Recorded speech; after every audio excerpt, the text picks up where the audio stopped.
Bonsoir à tous.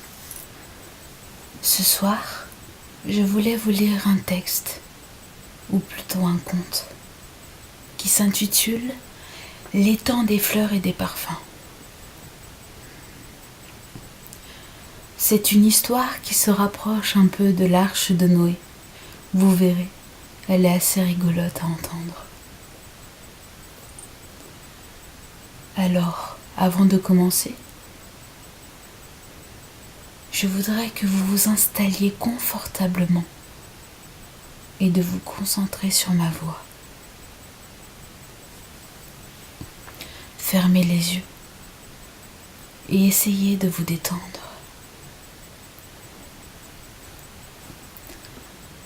L'étang des fleurs et des parfums. Avant la nuit des temps était le jour des temps, où tous les êtres qui ont des poumons vivaient dans un étang appelé étang des fleurs et des parfums. L'air charriait des nuages de parfums. Les terres environnantes jubilaient sous des jardins ininterrompus. Une brise caressait toutes choses. La lumière se répandait partout, comme un délicieux jaune d'astre. Tout se passait bien dans le lac, jusqu'au jour où l'homme rassembla les siens et estima qu'il trouvait difficile de vivre dans un espace qui puait le singe, sentait le poisson, respirait l'hyène.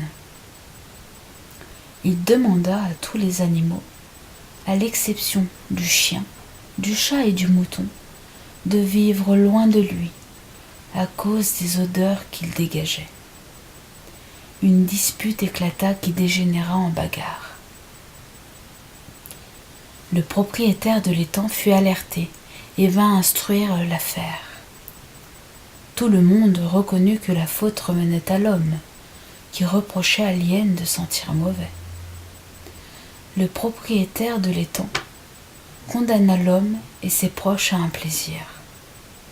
Le plaisir d'avoir le nez plus haut que les autres, en ne marchant plus qu'à 2 pattes au lieu de 4.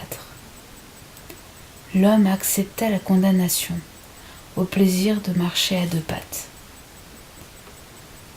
Quelques jours après ce litige, une autre bagarre éclata. Toujours par la faute de l'homme, qui trouvait que l'éléphant était trop grand et trop gros, et qu'il l'empêchait de voir l'horizon. Le propriétaire, avisé, arriva en trombe. « Oh, que se passe-t-il encore pour qu'on se batte encore dans mon étang ? L'homme trouve l'éléphant trop grand et trop gros et qu'il l'empêche de voir l'horizon. » Le propriétaire de l'étang condamna l'homme au plaisir de voir la taille de l'éléphant réduite de moitié. Après maints plaidoyers, l'éléphant demande que sa force fût multipliée par 1000 devant celle de l'homme, ce qui fut fait. Le propriétaire s'en retourna à son poste, qui était désormais un observatoire de manière, à ce qu'il pût voir ce qui se passait dans l'étang. Une 3e émeute éclata, une 4e, puis une 27e, toujours par la faute de l'homme.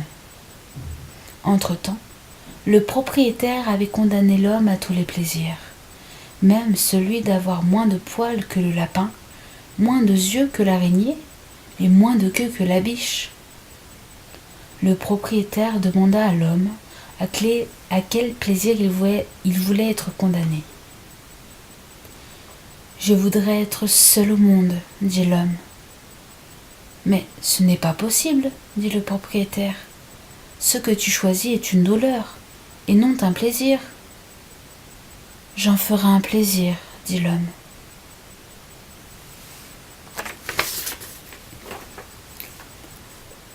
Le propriétaire sortit l'homme de l'étang.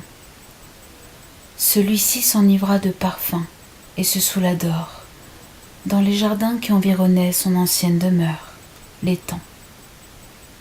Très vite, il se lassa et se sentit seul et malheureux. Il demanda au propriétaire de le laisser retourner dans l'étang des parfums. Le propriétaire lui expliqua que la chose n'était plus faisable. L'homme pleura pendant 14 jours et 14 nuits. Ses larmes menaçaient de créer un autre étang que l'étang des parfums. Alors, le propriétaire ordonna à l'homme de sortir qui il voulait de l'étang pour sécher ses larmes.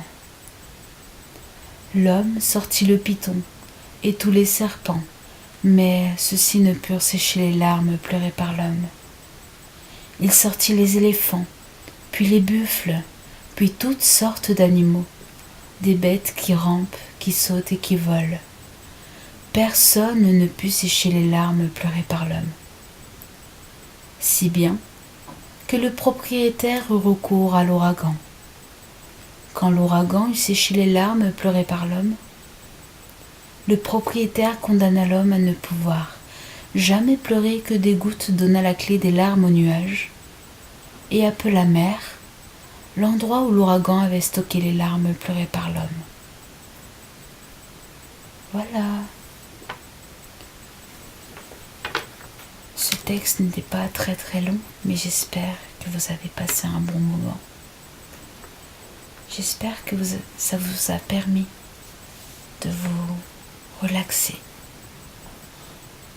de vous faire voyager. Je l'ai trouvé assez rigolo et je voulais le partager avec vous. Et j'espère que ça vous aura plu. Bonne nuit.